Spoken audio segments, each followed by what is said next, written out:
नहीं, और इन्होंने जो फेज़ वाली बात की, फेज़ बाय फेज़ ब्रेकडाउन भी हमारे पास है, लेकिन कायनात ग्लेन फिलिप्स जो हम सबके फेवरेट थ्रू आउट जा रहे हैं, उनका again another explosive cameo towards the end. Let's just have a look at that as well, क्योंकि वही वजह थी, आई थिंक ग्लेन फिलिप्स की ही इनिंग्स थी जिसकी वजह से 300 एब्सोल्युटली, और 360 के बीच वाला कोई स्कोर 181 नहीं है। के स्ट्राइक रेट पे वो एग्जैक्टली, खेल रहे हैं, the so let's strike just rate quickly was have a look eight phenomenal. Glenn Phillips. कायनात वेल एब्सोल्युटली, उन्होंने आते साथ ही स्ट्राइक करना स्टार्ट कर दिया था, बिल्कुल फॉर्म में लगे, मुश्किल नहीं आ रही थी बिल्कुल खेलने में, स्पेशली पिच की वजह से भी, क्योंकि बॉल आ रहा था बैट्समैन के पास।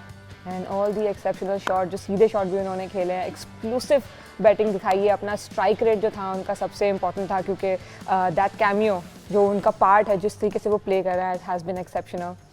ये रुमान आप बात कर रहे थे फेज बाय फेज, ये हम ब्रेकडाउन देख सकते हैं कि किस तरीके से वो लेकर चले। और अगेन अभी भी आप वो देख सकते हैं कि there was always an upward momentum. और जो जो साउथ अफ्रीका ने लूज़ किया अपनी वो 7 विकेटें गंवाने के बाद in in in between the 21st and the 40th over, तो again complete batting performance thereby New Zealand.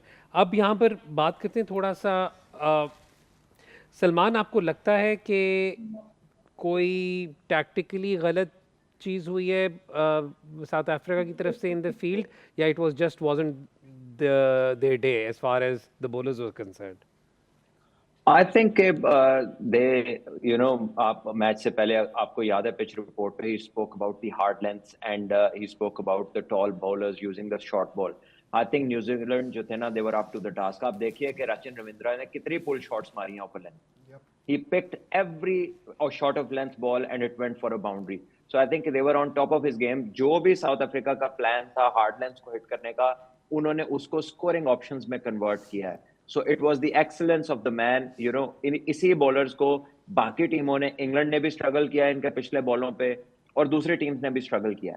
लेकिन come New Zealand, I think they were up to the task. And जिस तरह उनके प्लेयर्स ने खेला, वो भी एक प्रॉपर, आप देखें रचिन का जो एक ओपनर जब एक लंबी बारी लेता है और उसका स्ट्राइक रेट ये हो, और जो इसका 100 प्लस था, और उसका जो रिस्क एलिमेंट है वो मिनिमम हो, यानी कि वो क्रिकेटिंग शॉट्स खेल रहा है। विलियमसन ने तो फिर कुछ पैडल मारे हैं, कुछ जगह दी है, इधर उधर हुआ है, लेकिन Rachin Ravindra had answer to every delivery and it was a minimum risk and high reward sort of an inning.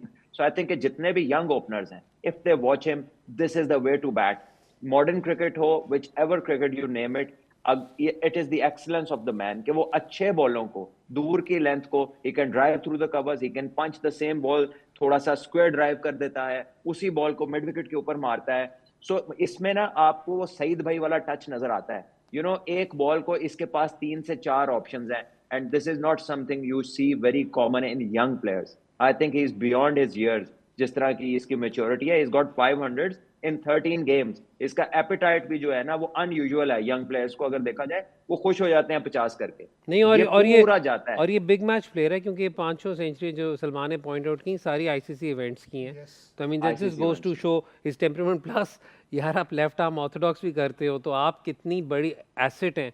और अब अभी तो हम लोग अगेन ग्लेन फिलिप्स और बाकी सब की फील्डिंग में शायद इसकी फील्डिंग गायब हो जाती है।